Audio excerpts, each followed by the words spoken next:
Belgium is a pretty small country, right? But its culinary legacy, it's absolutely titanic.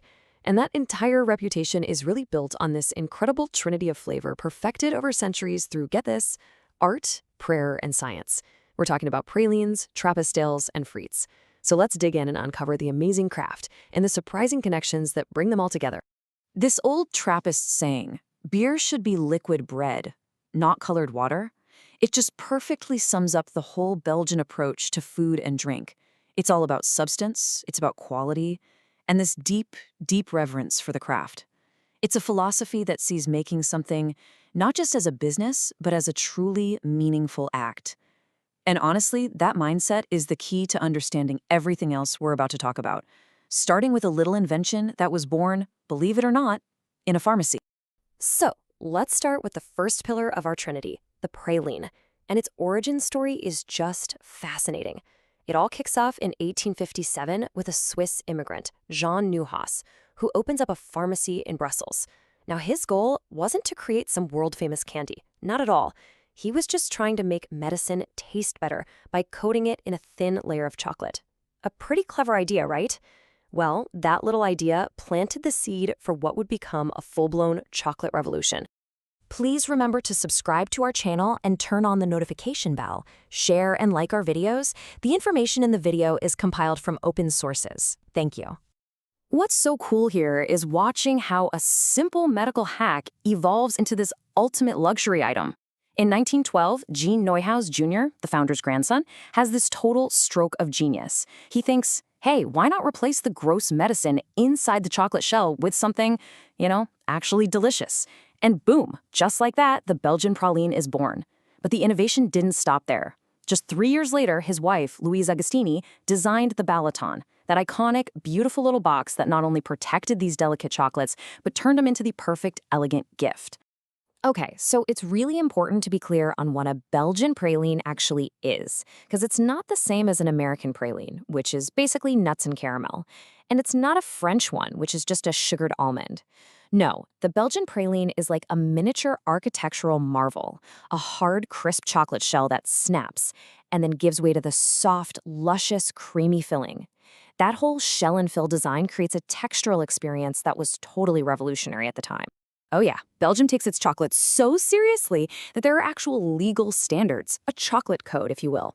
The biggest rule? It has to contain 100% pure cocoa butter, no corner cutting with cheaper vegetable fats. That rule, plus grinding the cocoa particles down to an incredibly fine size, we're talking under 20 microns, is what creates that signature, silky smooth, melt-in-your-mouth texture that nobody else can quite seem to replicate. All right, on to our second pillar. Here we shift gears from the art of chocolate to the sacredness of beer. You see, Trappist Ale isn't just another beverage. It's the result of a monastic tradition that's centuries old. For these monks, brewing is a form of prayer. It's manual labor. It's a way to sustain their community and fund all their charitable work. It's absolutely not about turning a profit. Now, this is a super common point of confusion, so let's clear it up right now. Trappist and Abbey beer are not the same thing, not even close. Think of Trappist like champagne. It's a legally protected name. It means the beer is physically brewed inside the walls of a Trappist monastery. Abbey beer, on the other hand, is just a style. It can be made by anyone, anywhere, as long as it's kind of like what the monks make. Only the real deal gets to use that official Trappist logo. And to get that coveted, authentic Trappist product logo, breweries have to follow 3 incredibly strict rules. 1, it has to be brewed within the monastery walls. We covered that. 2, the brewery has to be controlled by the monastery, and it must always be secondary to the monk's religious life. And 3, the profits are only used to support the monks and maintain the abbey. Any extra money, the surplus, has to go to charity. This whole structure just screams commitment to service over commerce. You gotta love this part. The monks developed these distinct styles, and the names Dubbel, Tripel, Quadrupel, they weren't about marketing. They were originally a warning system for the public about how strong the beer was getting. A Dubbel is a rich brown ale. A Tripel is a strong golden ale, a style really pioneered by the Westmalle Monastery. And the Quadrupel? That's the big one. Dark, intensely malty, and it definitely packs a serious punch. And that brings us to our third and final pillar, the humble Frite. Now, this might just look like simple street food, but in Belgium, it is elevated to an absolute science. Perfecting the potato isn't just cooking, it's a matter of national pride, and it's achieved through pure physical-chemical precision. Of course, we have to tackle the big question, the one that sparks endless debates. Are French fries actually French?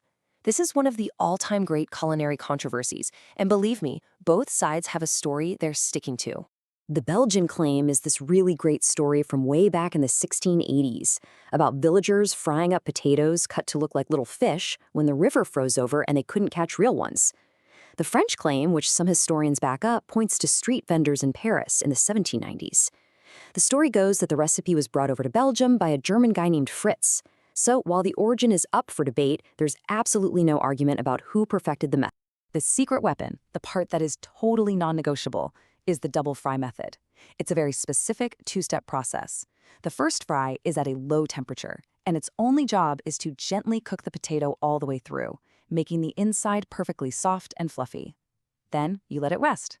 After that, it goes back into much hotter oil. This second fry is where the magic happens. It creates that incredibly crisp, golden, almost glass-like crust.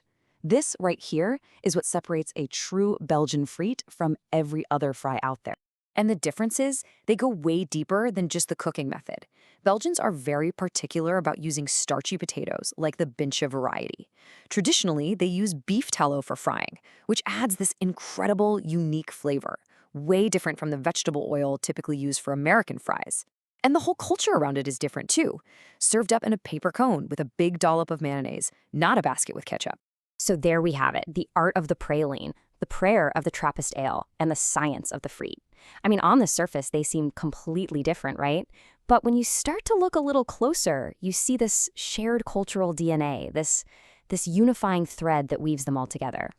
That shared DNA is a deep, profound respect for tradition, an absolute obsession with using the best quality ingredients, and a legacy of meticulous, patient craftsmanship. It doesn't matter if it's a chocolatier perfecting a new filling, a monk carefully supervising a brew, or a frites vendor obsessing over the oil temperature. The process is everything. It's about honoring that heritage while still finding clever ways to innovate within it. Which really leaves us with one last thought to chew on. What does it say about a culture when its most beloved national treasures aren't just food, but are these incredible expressions of art, devotion, and scientific precision? Well, it suggests that for Belgians, creating something truly exceptional isn't just a goal, it's a way of life.